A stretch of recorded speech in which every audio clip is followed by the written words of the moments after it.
जय हिंद स्टूडेंट्स। जैसे तैसे करके दुनिया को कम से कम एक फ्रंट पर एक वॉर से छुटकारा मिल गया। एंड रिसेंटली हमने न्यूज में देखा कि इजराइल और हमास के बीच में एक पीस पैक्ट साइन होने की तैयारी शुरू हो चुकी है। 6 वीक्स दिए गए हैं इस पूरे के पूरे पीस एग्रीमेंट को या सीज फायर एग्रीमेंट को फुलफिल करने के लिए, जिसमें इसकी सारी की सारी कंडीशंस को पूरा किया जाएगा।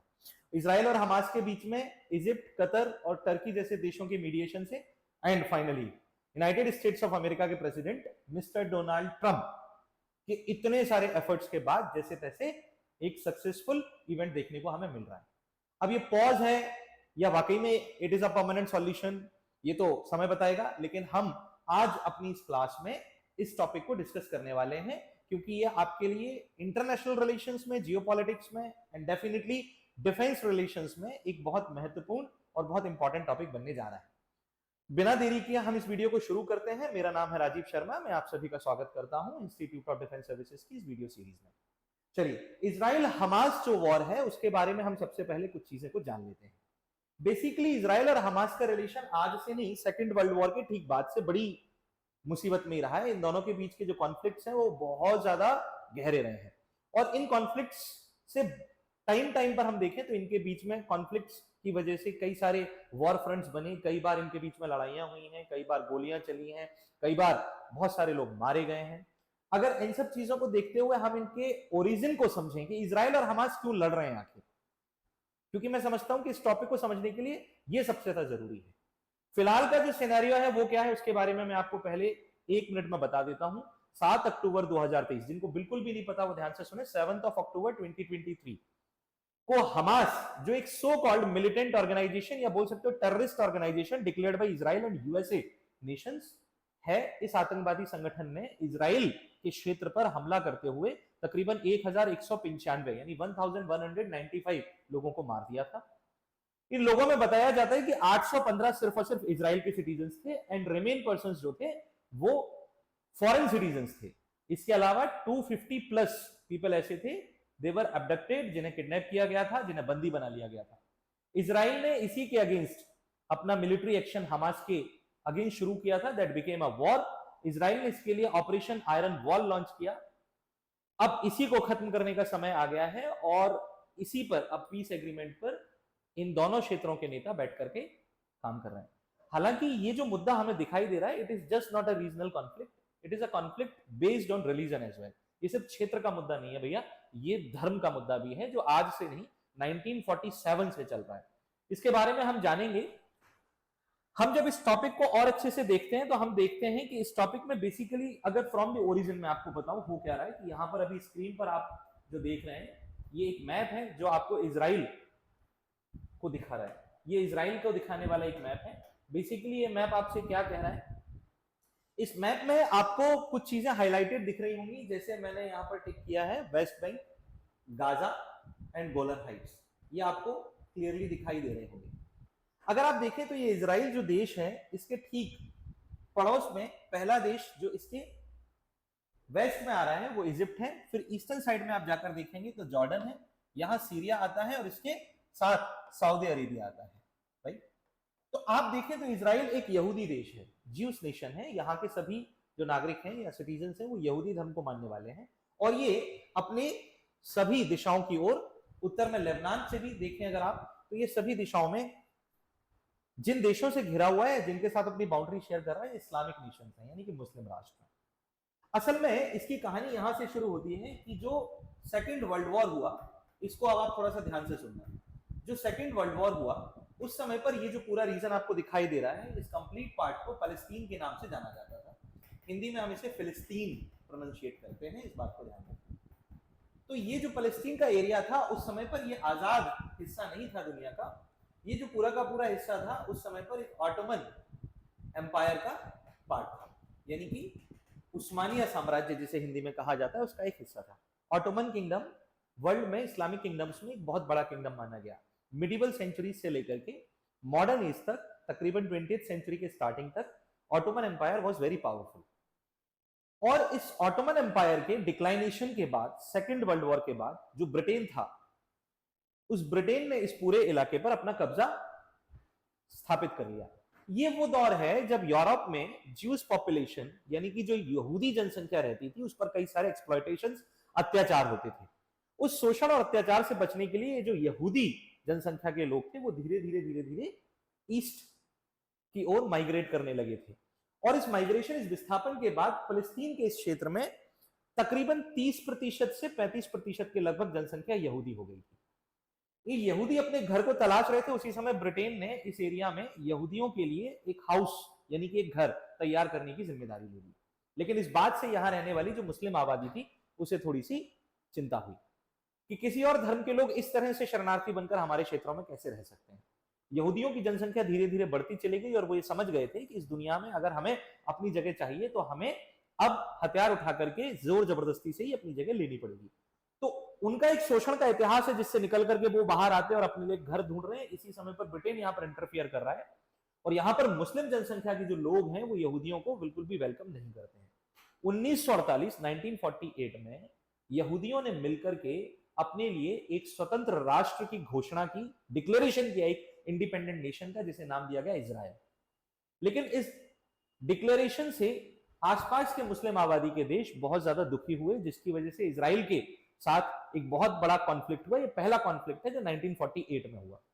हालांकि इस कॉन्फ्लिक्ट को इजराइल ने जीता है और इसी को इजराइल का स्वतंत्रता संग्राम यानी कि फ्रीडम मूवमेंट ऑफ इजराइल के नाम से जाना जाता है। इजरायलीज ने अपने एरियाज को जब डिक्लेयर किया तो इसमें कुछ कॉन्फ्लिक्टेड एरियाज खड़े हुए हैं। सबसे पहला कॉन्फ्लिक्टेड एरिया जो आपको दिखाई देता है ये है गाजा पट्टी। ये इजराइल के साथ लगा हुआ है, मेडिटेरेनियन सी यानी कि भूमध्य सागर में इजिप्ट के साथ जुड़ता है। फिलिस्तीनी क्षेत्र का हिस्सा है, यहाँ पर फिलिस्तीनी लोग रहते हैं और ये यहाँ पर अपनी एक स्वतंत्र सार्वभौमिक सरकार की मांग करते हैं। हालांकि अगर मैं अभी की स्थिति की बात करता हूं आपसे, तो अभी ये जो स्थिति है, जो 2 साल से युद्ध चल रहा है, उसमें तकरीबन 70% हिस्सा जो है, तकरीबन 70% पार्ट जो है वो अभी इजराइल कैप्चर कर चुका है। यानी कि इजराइल के पास, इजराइल के हिस्से में आता है गाजा पट्टी का, गाजा स्ट्रिप का, या आप बोल सकते हैं कि लगभग फिलिस्तीन का। और इसके बाद आपको दिखाई देता है वेस्ट बैंक। इसका कॉन्फ्लिक्ट अभी भी कनेक्टेड है। ये कॉन्फ्लिक्ट जो कनेक्टेड है वो जॉर्डन के साथ कनेक्टेड है और सऊदी अरेबिया के साथ कनेक्टेड है। वेस्ट बैंक का क्षेत्र यहां पर आता है और फिर गोलन हाइट्स, ये वाला एरिया लेबनान के साथ और सीरिया के साथ कॉन्फ्लिक्टेड है। स्पेशली सीरिया इसमें मेन पार्टी के फॉर्म में इन्वॉल्व है। अगर अब हम इसकी बात करते हैं तो एक और महत्वपूर्ण जगह इजराइल में आती है जो कॉन्फ्लिक्ट्स को क्रिएट करती है और वो है वेस्ट बैंक के साथ जुड़े हुए एक शहर। इस शहर को भी 2 भागों में बांटा गया है। इसका नाम है जेरूसलम। ये आपको यहां पर दिखाई दे रहा होगा, दैट इज जेरूसलम। जेरूसलम नाम का शहर वेस्ट जेरूसलम और ईस्ट जेरूसलम में डिवाइडेड है। असल में प्रॉब्लम यह है कि जेरूसलम का इतिहास बहुत अलग है। जेरूसलम के बारे में यह कहा जाता है कि यहाँ क्रिश्चियनिटी यानी क्रिश्चियन वर्ल्ड के प्रॉफिट यानी कि जीसस क्राइस्ट का जन्म हुआ, का बर्थ हुआ। इस वजह से क्रिश्चियन वर्ल्ड के लिए, पूरी दुनिया के क्रिश्चियंस के लिए जेरूसलम बहुत महत्वपूर्ण हो जाता है क्योंकि उनके धर्म के प्रवर्तक, फाउंडर यहां पर पैदा हुए हैं। दूसरा, अगर हम इस्लाम की बात करें तो यहाँ पर अल अक्सा मॉस्क्यू आती है, जिसके बारे में कहा जाता है कि इस्लाम के प्रॉफिट जो है हजरत मोहम्मद पैगंबर साहब ने स्वर्ग की सीढ़ियां यानी कि जन्नत की सीढ़ियां यहीं से चढ़ी। और अगर हम बात करते हैं यहूदियों के लिए, तो यहूदियों का सबसे पवित्र स्थान टेंपल माउंट भी जेरूसलम में ही आता है। इसीलिए इन तीनों धर्मों के अनुयायी जनसंख्या पूरी दुनिया में जेरूसलम को अपने धर्म के अधिकार के लिए क्लेम करती है, उस पर दावा करती है। लेकिन इस पर ज्यादातर अभी जो नियंत्रण स्थापित है वो इजराइल का है, यानी इजराइल के यहूदियों का है। तो इस वजह से आप देखते हैं कि 3 समुदायों के बीच में बहुत बड़े स्तर पर विवादित है, कॉन्फ्लिक्टेड है। वहीं अगर हम गाजा और वेस्ट बैंक की बात करते हैं तो यहां रहने वाली जो मुस्लिम आबादी है वो यहां पर अपना सार्वभौमिक और स्वतंत्र अधिकार चाहती है, सॉवरेन और इंडिपेंडेंट राइट चाहती है। इजराइल उसके लिए तैयार नहीं हो पाता, जिसकी वजह से आए दिन आप सुनते होंगे कि वेस्ट बैंक और गाजा स्ट्रिप में संघर्ष जारी है। इस बार का ये संघर्ष जो है पूरी तरीके से गाजा पट्टी में हुआ है और गाजा पट्टी जो है यानी गाजा स्ट्रिप जो है वहां पर तकरीबन 70% हिस्सा ऐसा है जिस पर इजरायली सेनाओं ने अपना कब्जा कर लिया है। असल में हुआ ये कि 7 अक्टूबर का ये जो कॉन्फ्लिक्ट हुआ इस कॉन्फ्लिक्ट के पीछे जिस संस्था का नाम जुड़ा हुआ है उसका नाम है हमास। इसे अल हमास के नाम से जाना जाता है। अब ये अल हमास है क्या, हम इसके बारे में भी थोड़ा बहुत जान लेते हैं। अल हमास जो है बेटा, इसकी स्थापना यानी कि इसका एस्टैब्लिशमेंट 1987 में हुआ और ये अल हमास मुस्लिम ब्रदरहुड का एक पार्ट माना जाता है। व्हाट इज मुस्लिम ब्रदरहुड, यहां पर हम थोड़ा इस बात को समझ लेते हैं कि सर ये मुस्लिम ब्रदरहुड है क्या। असल में मुस्लिम ब्रदरहुड एक संगठन है, it is an organisation.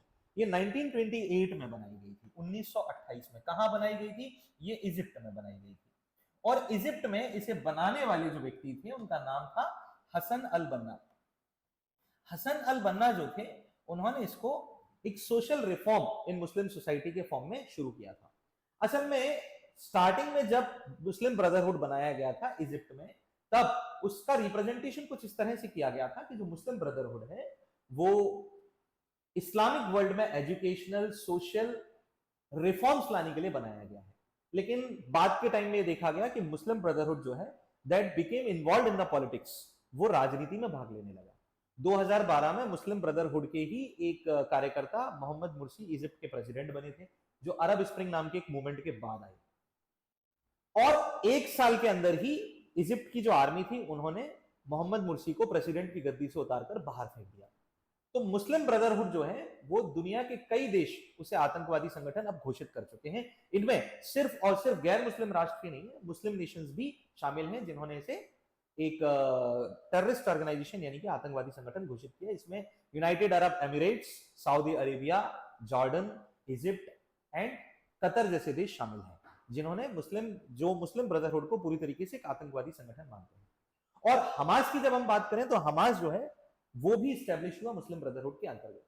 Hamas का कहना बिल्कुल क्लियर है कि फिलिस्तीन नाम का एक स्वतंत्र राष्ट्र और फिलिस्तीन पर पूरी तरीके से इस्लाम और इस्लाम के अनुयायियों का शासन सार्वभौमिक यानी कि सॉवरेन तरीके से चले। इजराइल को यह खतरे की घंटी नजर आती है कि अगर हमास यहां पर सत्ता पर काबिज होता है, जो कि है क्योंकि उसने फिलिस्तीन की सरकार को निर्वासित किया हुआ है, माइग्रेट किया हुआ है, और वो पूरे के पूरे जो फिलिस्तीनियन एरिया है उस पर कैप्चर करके बैठा है, खासतौर से इसका गढ़ जो है गाजा में। ऑल्दो हमास ऑपरेट करता है फलस्तीनी क्षेत्र से, लेकिन अगर आप हमास के हेडक्वार्टर की बात करते हैं तो ये कतर में आता है।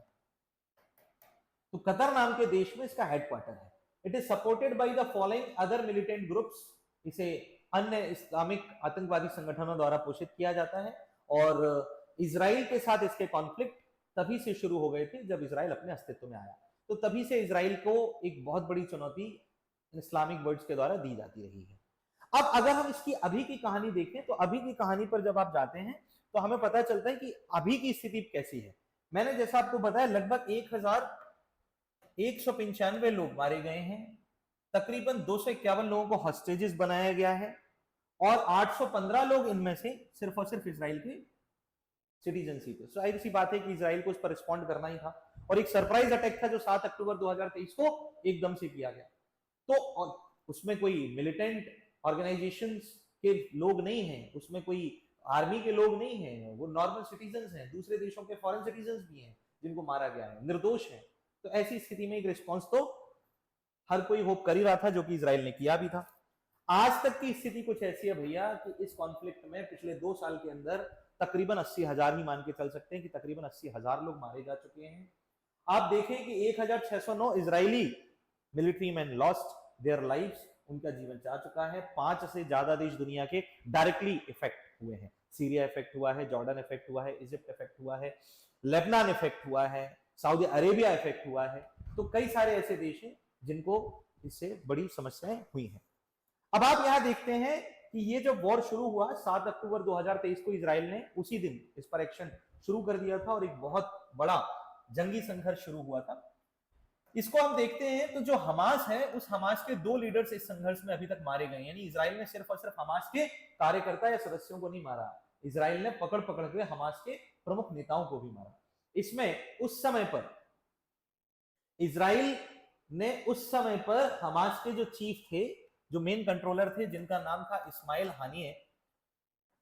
हानिये की हत्या की है, जिसकी पूरी जिम्मेदारी इजराइल ने ही ली है। इस्माइल हानिये के मरने के बाद हमास के जो अगले चीफ बने, ये जुलाई 2024 की घटना है, और उसके तुरंत बाद जो हमास के अगले लीडर बने थे उनको भी इसमें मार दिया गया था। राइट। तो अगर आप देखें अक्टूबर 2024 में, अक्टूबर 2024 में, और अभी फिलहाल की डेट में अगर आप देखो तो हमास की जो लीडरशिप संभाल रहे हैं खलील अल हय्या, उन्होंने इस पीस एग्रीमेंट के लिए हामी भरी है। तो वो अब इजराइल के प्राइम मिनिस्टर बेंजामिन नेतान्याहू के साथ इन शर्तों पर विचार करेंगे। उनके ही लीडरशिप में हमास अब आगे का काम करने वाला है। अगर हम इसके फेजेस को देखें तो इस वॉर के कुल टोटल 3 फेजेस हमें दिखाई पड़ते हैं। ये 3 फेजेस जो आपको दिखाई दे रहे हैं अक्टूबर 2023 से और दिसंबर 2024, ये पहला फेज था जिसमें इजरायली डिफेंस फोर्सेस जो थी उन्होंने ग्राउंड ऑपरेशन आगे बढ़ाया, जमीनी स्तर पर लड़ाई लड़ी गई है। 2025 तक 75% गाजा की टेरिटरी पर इन्होंने कब्जा कर लिया, फलस्तीनी गाजा की टेरिटरी पर। और जनवरी 2025 में ऑफिशियली इन्होंने ऑपरेशन आयरन वॉर लॉन्च किया। आयरन वॉल ऑपरेशन के अंतर्गत इन्होंने तकरीबन 100 से ज्यादा मिलिटेंट्स जो हैं उनको मार दिया है। तकरीबन 40,000 पैलेस्टीनियंस या पैलेस्तीनी नागरिक जो हैं वो निर्वासित हो चुके हैं, अपने घरों को छोड़कर जा चुके हैं। हालांकि इस ऑपरेशन में 5 इजरायली सैनिकों की भी जान गई है, उनके भी लाइफ के लॉसेस इसराइल को देखने पड़े हैं। जनवरी 2025 में जब ऑपरेशन आयरन वॉल लॉन्च किया इसराइल ने ऑफिशियली, तब दुनिया को यह समझ में आया कि ये युद्ध बहुत बड़े स्तर तक जा सकता है। तब जाकर के कुछ अन्य देशों ने इसमें मीडिएशन करना शुरू किया और इसको पूरी तरीके से लीडरशिप में रखा गया है अमेरिका की। डोनाल्ड ट्रंप जब प्रेसिडेंट बनते हैं तो उन्होंने अपनी सबसे पहली प्रायोरिटी ही ये शो की थी कि मेरा सबसे पहला काम होगा रशिया यूक्रेन वॉर और इजराइल हमास वॉर को रोकना या उनको खत्म करवाना। तो डिप्लोमेटिकली टॉक्स को ऑर्गेनाइज किया गया है, सीज फायर कराने के लिए कई सारे फ्रेमवर्क तैयार किए गए हैं और कुछ इंप्लीमेंटेशन करवाए गए हैं। ये चैलेंजेस या जो शर्तें इस ट्रीटी में रखी गई हैं वो साफ हैं। पहली शर्त तो यही है कि जो इजराइल है वो अपनी फोर्सेस घनी आबादी वाले क्षेत्रों से हटा लेगा और 75% गाजा पट्टी पर जो इजराइल की सेना ने कब्जा कर रखा है उस पर जल्दी से जल्दी एक डिसीजन लेकर के उस क्षेत्र को छोड़ना शुरू कर देगा, खासतौर से वो जो घनी आबादी वाला क्षेत्र है जहां से लोग निर्वासित हो रहे हैं, ताकि फलस्तीनियों के निर्वासन को रोका जा सके। साथ ही साथ इजराइल की सेना और इजराइल के नागरिकों में जो 100 बंधक, तकरीबन 100 बंधक माने गए हैं जो कि हमास के कब्जे में है, हमास उन्हें रिलीज करेगा। और इजराइल के कब्जे में लगभग 1900 से ज्यादा बंधक हैं जो हमास के सदस्य हैं। इजराइल भी हमास के उन सदस्यों को रिलीज कर देगा और लगभग 6 हफ्ते से 7 हफ्ते तक का समय लिया जा रहा है इस पहले फेज, पहले चरण को पूरा करने में। ये चरण पूरा होते ही इस सीज फायर एग्रीमेंट को पूरा मान लिया जाएगा। हालांकि ये तो भविष्य बताएगा कि इन दोनों देशों का संबंध कैसा रहेगा आगे, या इन दोनों क्षेत्रों का क्या संबंध रहेगा। इजराइल हालांकि हमेशा क्लैरिफाई करता रहता है और वो बहुत ही, आप बोल सकते हो मतलब एक क्लियर विजन रख रहा है कि हमारी जीरो टॉलरेंस पॉलिसी है against any terror act in our nation and against our citizen in the world anywhere. तो जब हम बात करते हैं इजराइल जैसे क्विक डिसीजन लेने वाले देश के साथ, तो ऐसी गर्मा गर्मी हमेशा देखने को मिलती है कि जो डिसीजन लेने में एक बार भी चूकता नहीं है। और जहां हमास की बात करते हैं तो हमास भी इतने सालों से संघर्ष में है। तो ये संघर्ष, अगर मैं अपने ओपिनियन से आपको बताऊं तो मुझे लगता है कि मेरे ओपिनियन के हिसाब से शायद ये संघर्ष एक तरीके से पॉज ही है, एक परमानेंट सॉल्यूशन तो नहीं हो सकता, क्योंकि 2014 में भी इनके बीच तनातनी हुई, हालांकि तब जंग के आसार नहीं बन पाए, युद्ध की संभावनाएं नहीं हो पाई थी, लेकिन ऐसा नहीं कि कभी हुआ नहीं है। तो हो सकता है कि 10 साल बाद 15 साल बाद ऐसा तनाव फिर से, इसका स्थायी समाधान ढूंढना सब पूरी दुनिया के लिए एक बहुत बड़ी समस्या है। संयुक्त राष्ट्र संघ सुरक्षा परिषद भी इस पर बहुत बार अपने बयान दे चुकी है। हालांकि ये पूरा मुद्दा सुरक्षा परिषद के अंतर्गत संभाला जा रहा है, लेकिन फिर भी हमने देखा हर एक फ्रंट पर जो यूनाइटेड नेशंस की सिक्योरिटी काउंसिल है वो फेल ही दिखाई देती है कहीं ना कहीं। आज के वीडियो में इतने ही। आई होप कि आपको इस वीडियो को सुनकर या देख करके बहुत सारी चीजें समझ में आई होंगी और आपके कुछ डाउट्स भी क्लियर हुए होंगे। अगर आपको इसमें किसी भी टाइप की कोई डाउट्स हैं वो आप हमसे क्लियर कर सकते हैं, कमेंट्स में आप हमें भेज सकते हैं। आप इसी तरीके से पढ़ते रहिए। All the best. आज की वीडियो में बस इतना ही।